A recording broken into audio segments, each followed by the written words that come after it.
Hello and welcome to our video on the circular flow.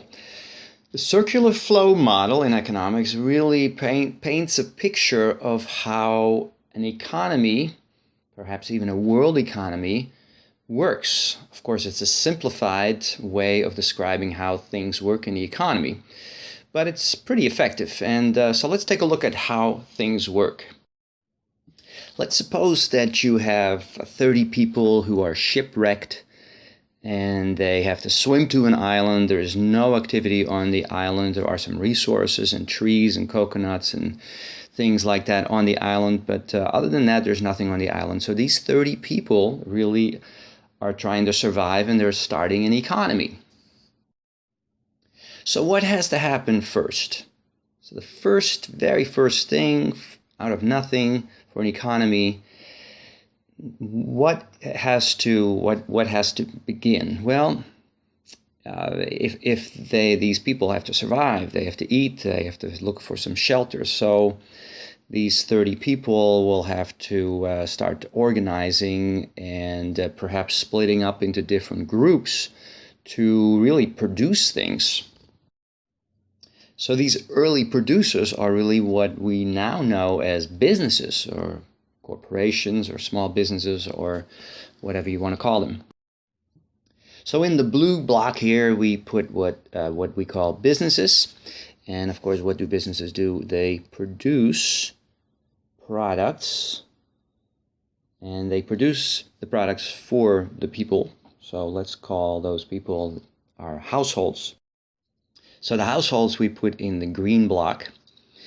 Now, in return for the supply of the products by the businesses, these households have to purchase these products. Now, in the beginning, when there's no official money on this island, the households will just exchange their services, their labor, for these products. So it's kind of a barter economy. But in a sophisticated economy, the households will receive the products, and in return, the households will pay money to the businesses. So the top white arrow is products that businesses produce. Products. And the bottom one is really the money flow, or in a barter economy, the services by the households.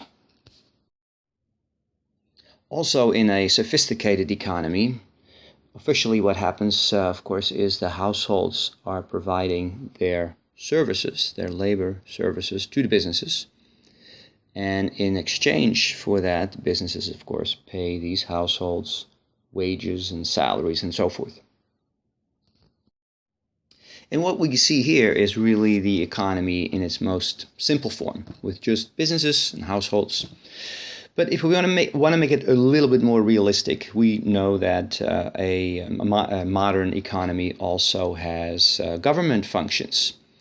Now, why do we need these government functions? Well, if businesses hire households, and a household provides labor to the business, and at the end of the month, the business decides not to pay the person in the household, there might be a conflict, and the household worker might take the business to court. But of course, for there to be a court system, there needs to be a neutral unit in the economy, which is represented by the government. Of course, the government provides these legal services also for protection of property, protection of people, and so forth. We need to have a neutral unit in the economy, and again, that is the government.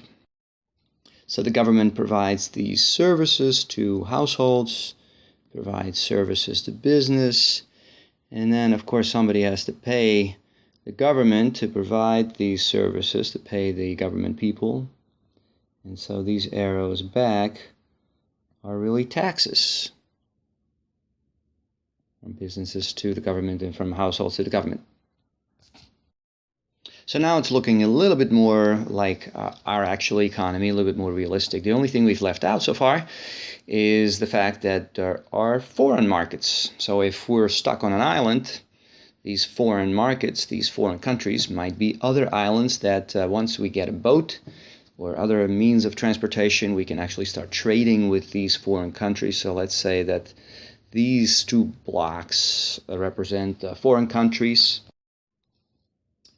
And foreign countries provide goods and services to our businesses. Also, households buy foreign goods and services. And foreign countries might even sell goods and services to our own government as well. And vice versa. We also have a flow from our own businesses to foreign countries. So that would be our exports. The opposite is imports, of course. And perhaps our government might deliver, even though most governments let the production of goods and services over to the private sector, but some governments make products themselves, and there could be an arrow back to foreign countries here. So here you have it, a representation of how economies around the world work.